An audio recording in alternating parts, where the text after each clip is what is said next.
Bienvenidos todos a Costo en Español. Mi nombre es Andrés, soy el pastor de Costo en Español y hoy tengo el privilegio de predicarles a ustedes la palabra del Señor. El día de hoy vamos a empezar una nueva serie. La serie se llama Encuentros con Jesús. Y el punto de esta serie es de llevarnos hacia la Semana Santa, pero a través de cada prédica queremos mostrar una fase del carácter de quién es Jesús, para que cuando llegue la Semana Santa nosotros podamos entender precisamente quién es Jesús y la importancia del sacrificio que Él hizo en esa cruz. El día de hoy vamos a hablar de Juan el Bautista. Pero antes de que hagamos esto, quiero que pensemos en un encuentro con Jesús. ¿Tú qué harías? ¿Qué le preguntarías a Jesús si tuvieras un tiempo con Él?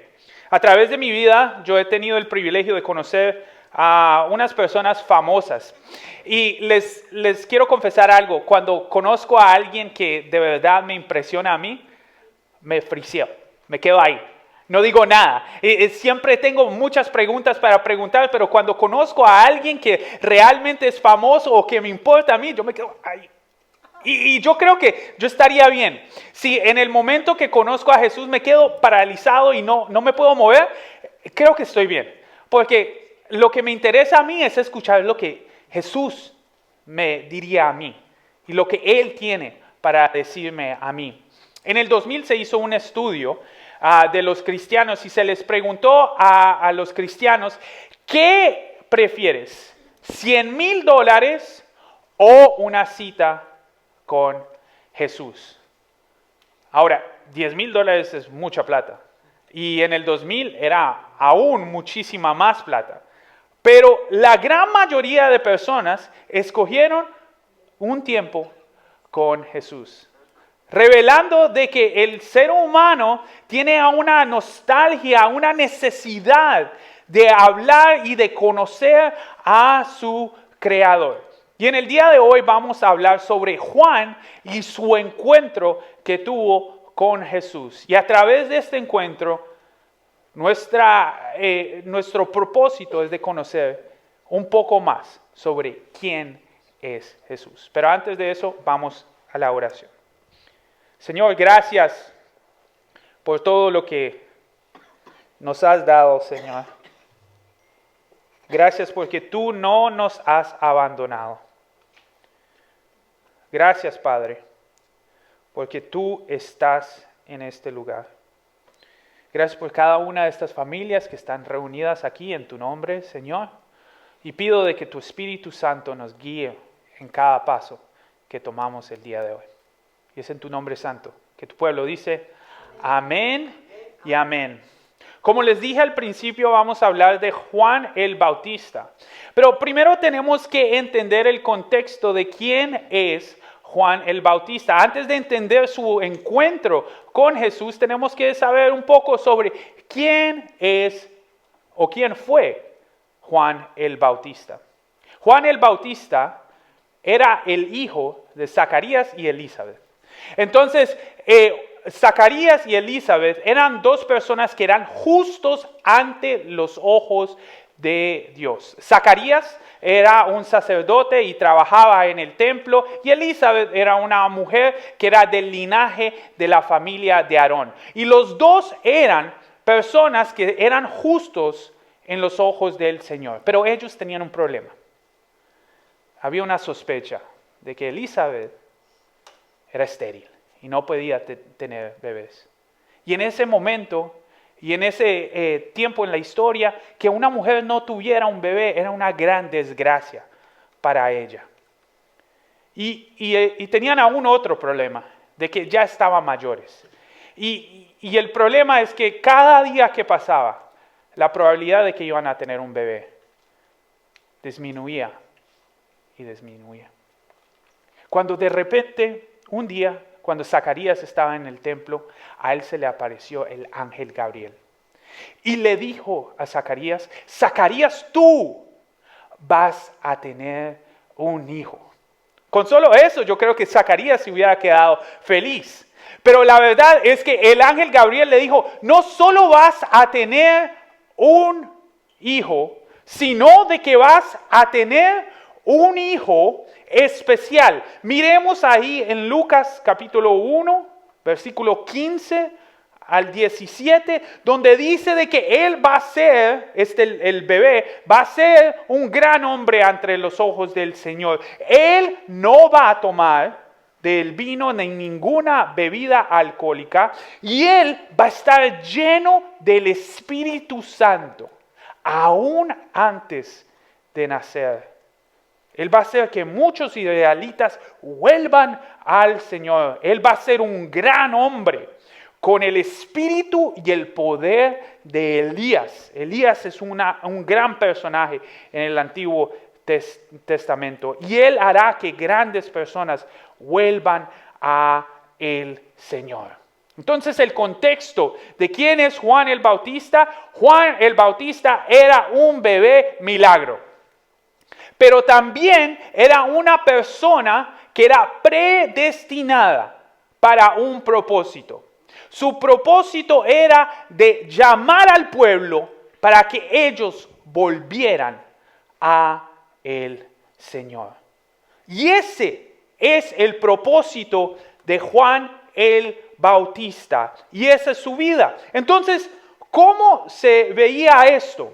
Ahora vamos a ir a Mateo capítulo 3, versículo 5, donde vamos a hacer la gran mayoría de nuestra lectura. Porque ¿cómo se veía su ministerio como el último profeta antes de la llegada de Jesucristo? Bueno, él iba a Jerusalén y toda Judea y todo el valle del Jordán lo escuchaba a él predicándole al pueblo de que se tenían que bautizar y confesar sus pecados. Ahora, esa debe ser la primera bandera roja para ustedes. ¿Qué bautismo? ¿Cómo así que bautismo? Jesús no ha llegado. Entonces, ¿qué está pidiendo Juan aquí? Esto se llama el bautismo de arrepentimiento. Y es un bautismo que se parece mucho al bautismo que nosotros practicamos, pero el propósito es diferente. Entonces, la idea era de que tú ibas a Juan y confesabas tus pecados, pedías perdón por tus pecados y después te sumergían debajo de las aguas vivientes, y las aguas vivientes llevaban tu pecado y tú salías de ahí confesado y sin pecados. Pero era solo los pecados que ya habías cometido.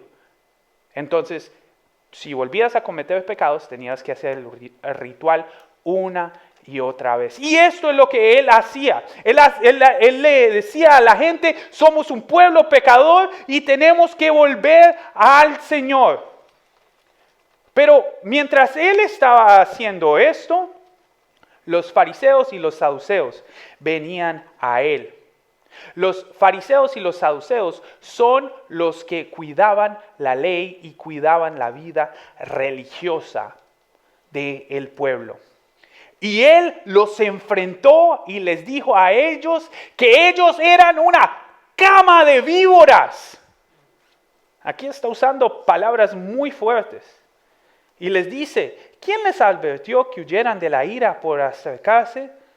Demuestren con la vida que viven de que están arrepentidos de sus pecados y vuelvan a el Señor. Aquí está mostrando el carácter de Juan. Juan tenía un carácter muy fuerte. Ahora, les quiero recordar de que los fariseos y saduceos eran los líderes de la comunidad. Y lo que él les está diciendo a ellos es que ellos, los que eran llamados a liderar al pueblo, no estaban viviendo vidas que glorifican al Señor. Entonces él les está llamando a volver al Señor. Y después les dice a ellos, aquí en el versículo 9 y el 10, no se digan simplemente el uno al otro, estamos salvos porque somos descendientes de Abraham. Eso no significa nada. Porque les digo de que Dios puede crecer hijos de Abraham de estas piedras.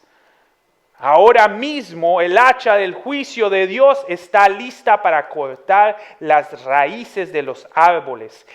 Así, todos los árboles que no producen buenos frutos serán cortados y arrojados al fuego. Aquí lo que les está diciendo a los fariseos y saduceos es que la cosa más especial que ellos tienen en sus vidas, el poder decir de que son del linaje de Abraham, no vale para nada si no están viviendo una vida que glorifica al Señor. Al escuchar eso no les cae pesado. Yo no sé, pero antes yo pensaba, hey, pues si son parte del linaje de Abraham, pues obviamente están bien. Ellos no tienen que preocuparse de nada. Lo único que les importa es que ellos son descendientes de Abraham. Pero aquí el insulto que Juan les está haciendo a ellos es un insulto preciso. Y quiero que vayamos al linaje de Abraham. Y entendamos de que Abraham tuvo varios hijos. Él tuvo a Isaac, obviamente, pero Ismael también fue un hijo de él. Y después de la vida de Sara, él tuvo muchos hijos, pero solo uno lleva la bendición que el Señor le promete a Abraham de una gran descendencia. Es Isaac. Isaac tiene 2 hijos, pero solo Jacob es el que lleva la bendición, porque su hermano vendió su promesa y su privilegio por un plato de lentejas. Cuando vemos muchas personas del linaje de Abraham no disfrutan de la bendición que el Señor le hizo a Abraham. ¿Por qué? Unos por desobediencia, otros porque vendieron su bendición, otros porque no vivieron vidas que glorificaban a el Señor. Entonces, este insulto de Juan a los fariseos no fue un insulto basado en rabia, sino en la conciencia que Dios le había dado, de que en nuestras vidas tenemos que dar fruto, que muestre que nosotros somos hijos de Dios.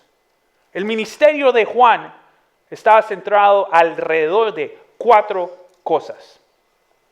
Llamar al pueblo a volver al Señor. Los que conocemos el Antiguo Testamento sabemos que el pueblo del Señor se apartaba de Dios cada rato. Entonces Él llamaba al pueblo a volver al Señor. Llamar al pueblo a arrepentirse de sus pecados. Anunciar la venida del Cristo por venir. Y llamar al pueblo a producir frutos en sus vidas que glorifican al Señor. Y me puso a pensar, es muy interesante, porque es el ministerio nuestro. El ministerio nuestro, como la iglesia, el cuerpo de Dios, es el mismo. Escúchenme aquí. Nosotros somos llamados a anunciar a la gente que vuelva al Señor, al Creador. Todos tienen que volver al Señor. Nosotros somos llamados a que cuando la gente venga aquí, a llamarles a ellos que se arrepientan de sus pecados. Todos tenemos pecados, entonces todos nos tenemos que arrepentir de nuestros pecados. Y todos estamos llamados a anunciar la segunda venida de Jesucristo. De que algún día Él va a volver y Él va a reinar. Y Él va a juzgar al mundo. Y nosotros, como el pueblo del Señor, estamos llamados a anunciar de que Cristo viene. Y también nosotros estamos llamados a llamar al pueblo a que ellos nosotros, el pueblo, el cuerpo de Dios, tenemos que producir frutos en nuestras vidas. Si eso te asusta, te debe asustar. Porque producir frutos asusta. Y lo que Juan les está diciendo es que si no producen frutos, al fuego van. Pero ese es en el Antiguo Testamento. En el Nuevo Testamento, el fruto no es el fruto del ser humano, sino el fruto del Espíritu. Y este fruto que tanto necesitamos en nuestras vidas, ahora viene cuando nosotros nos acercamos al Señor. Cuando nos acercamos a Él, Él empieza a producir fruto en nuestras vidas. Entonces, aunque el ministerio de Juan y el nuestro es muy parecido, la forma como llegamos al fruto es muy diferente. Pero aquí vemos de que Jesús entra a la escena y Jesús le dice a Juan que se tiene que bautizar. Bandera roja, vamos a hablar de eso. Y Juan le dice, no, yo soy el que necesito que tú me bautices a mí. Y ahí le voy a poner pausa. Porque Juan y Jesús se conocen. Porque son primos. María y Elizabeth son primas, lejanas, pero son primas. Entonces él sabía quién era Jesús, pero realmente no sabía quién era Jesús. Jesús es ¿quién? El Cristo, el Mesías. Y en este tiempo, Juan no lo entiende. Vayan a Mateo capítulo 10, van a ver ahí donde Juan está en la cárcel y él manda a un discípulo a preguntarle a Jesús, ¿eres tú el Mesías? Él no sabe quién es Jesús, pero sí sabe de que Jesús es alguien importante. Por eso él le pide a Jesús que lo bautice a él. Pero la segunda bandera roja que te debes preguntar es, pero Jesús no tiene pecados. ¿Por qué Jesús está haciendo un bautismo de arrepentimiento? ¿Por qué si Jesús no tiene pecados, por qué Él se está bautizando? Y él lo contesta ahí, porque es lo que el Señor exige. Dios exige de que nosotros tengamos momentos de arrepentimiento y que lo mostremos. Jesús, lo bonito de Jesús es que Jesús fue ser humano.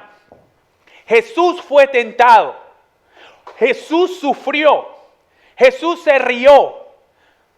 Jesús disfrutó. Todas las cosas que pasan en nuestras vidas, Jesús ya lo vivió. Entonces, ¿qué está haciendo aquí? Él nos está dando un patrón para nosotros seguir.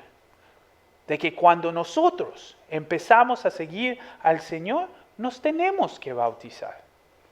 Y ahí viene el bautismo que nosotros entendemos hoy en día. Por eso fue tan importante lo que hicimos la semana pasada. Porque tenemos que tener pasos de fe. Nosotros sí entendemos de que cuando confesamos y creemos con nuestros corazones de que Cristo es el Rey, desde ese momento somos salvos.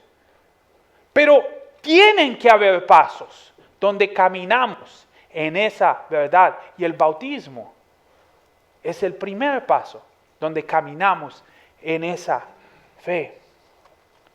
Si nosotros vamos al libro de Hebreos, capítulo 4, versículo 15, vemos de que Él es nuestro sumo sacerdote y sobre Él cayeron todos los pecados del mundo, siendo Él que no había pecado. Entonces no nos queda duda de que Jesús nos estaba dando un patrón, mas no estaba pidiendo por pecados, porque Él no había cometido pecados. Juan en este momento no sabía realmente quién era Jesús, pero entendía de que Jesús era alguien especial. Y eso me puso a pensar en nosotros. Porque a veces nosotros A veces nosotros decimos que conocemos a Jesús y con nuestras mentes entendemos quién es Jesús, pero en práctica actuamos como si no lo conocemos. Piénsenlo ahí, porque lo que estoy diciendo ahí es para pensarlo. En tu mente, tú sabes quién es Jesús. Él es Dios, el Mesías. ¿Todos entendemos eso? ¿Todos sabemos eso? Pero ¿por qué cuando llega ese bill que no estabas esperando, te buscas a ti mismo y no al Creador, al Dios bueno? Cuando llega el resultado negativo del doctor, ¿por qué tú buscas en tus propias fuerzas y no buscas a tu Padre? Muchas veces en nuestras vidas actuamos como si realmente no conociéramos al Señor. Él es Dios todopoderoso. Él es un Dios bueno. Él va a usar todo para tu bien. Todos entendemos eso, lo decimos. Pero cuando las cosas malas pasan en nuestras vidas, miramos hacia nosotros. Decimos de que, Dios me mandó esto para que yo sufra. Cuando Dios ya te ha dicho quién es Él. Yo soy un Dios bueno y yo uso todo para tu bien. Yo soy un Dios bueno que te quiere, que te ama, que quiere lo mejor para ti. Eso lo entendemos. Pero a veces, en los tiempos difíciles, se nos olvida eso. Y hoy, mi llamado para nosotros es que nos acordemos quién es Jesús. Jesús es Dios. Jesús es todopoderoso. El mismo del Génesis es el mismo de Apocalipsis. Es el mismo Dios. El que dio su vida en la cruz del Calvario para que tú, siendo un pecador, no mueras, sino que tengas vida eterna en Él. ¿Ese es un Dios que te odia? ¿Ese es un Dios que te quiere ver sufrir? ¿Ese es un Dios que te quiere torturar con los problemas de la vida? No, es un Dios que te quiere, que te ama y que está haciendo todo lo posible para volverte más como es Él. Pero tú tienes que confiar en Él. Mi invitación para ti es que en los tiempos difíciles no confíes en tus propias fuerzas. No confíes en tu sabiduría, sino que entiendas. Mi papá es el que va a cuidar de mí en esta situación. Pero después del bautismo, mientras Jesús estaba saliendo del agua, los cielos se abrieron y el Espíritu Santo descendió en forma como una paloma. Y una gran voz desde el cielo dijo: este es mi Hijo amado, quien yo tomo gozo en Él. Esta escena es súper importante, porque esta es la primera escena del ministerio de Jesús. Y desde el inicio del ministerio de Jesús se marca de que Él es el Hijo de Dios, Dios mismo. No un profeta, no un filósofo, no un profesor, no una persona que tiene mucha sabiduría, sino Dios mismo. Dios mismo. Esto tiene poder. Porque si nosotros vamos a las tumbas de todos los otros filósofos, líderes espirituales, todos están ahí. Pero Dios, siendo grande en amor, nos mandó a nosotros su único Hijo, Jesucristo, para morir por nuestros pecados. Pero Él resucitó, porque tú no puedes matar a Dios. Entonces, yo quiero ir a Jerusalén. Quién sabe si se va a poder dar con todo esto de la guerra, pero no voy a encontrar nada cuando voy a la tumba en Jerusalén, porque Él no está ahí. Él está sentado en la diestra del Padre y su Espíritu Santo está en nosotros. Está en ti, está en mí, está en este lugar. El Espíritu Santo está aquí entre nosotros. Al entender eso, todo esto se vuelve claro. Porque tenemos la Biblia del Señor y sabemos que es la palabra de Dios. Y si Él lo dice, es verdad. Si yo no lo entiendo, no para de ser verdad. La palabra de Dios nos muestra la voluntad de Dios para nuestras vidas. Nosotros en esta temporada, llegando a Semana Santa, tenemos que entender la gravedad del evento que fue en la cruz del Calvario. Necesitamos entender la gravedad de amor que el Señor tiene por nosotros. Nosotros tenemos que entender, tenemos que disfrutar. Nosotros debemos tomar orgullo de que nuestro Señor nos vino a salvar. Pero muchos de nosotros lo tomamos que sí, voy a ir a la iglesia por ahí, si puedo ir. Pero durante esta temporada mi reto para ti es de que disfrutes del amor que el Señor tiene por nosotros. Que lo apliques a tu vida. ¿Cómo puedes aplicar esto a tu vida?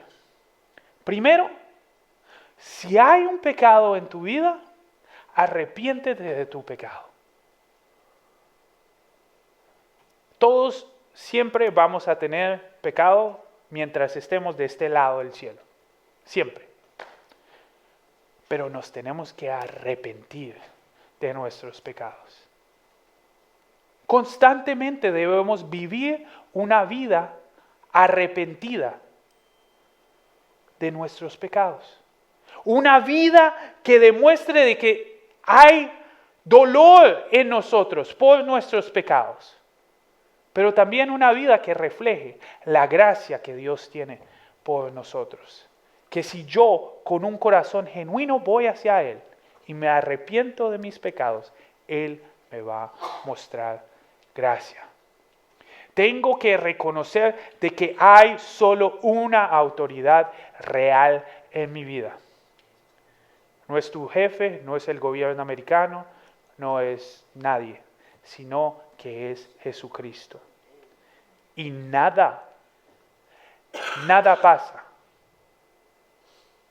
que Él no quiera.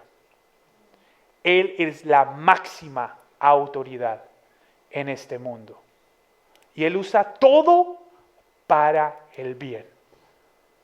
Aunque tú no lo entiendas, Él usa todo para el bien. Como resultado de eso, yo traigo todas mis cargas, todas mis luchas a sus pies. Yo confío en Él. Yo tengo que entender de que Cristo lo ha hecho todo. Él ya vendió su vida en la cruz del Calvario, Él ya resucitó. Lo único que yo tengo que hacer en mi vida es confiar en Él. Y durante esta temporada, mientras llegamos a Semana Santa, tenemos que volver esa una realidad en nuestras vidas. Oremos todos. Señor Jesús, gracias.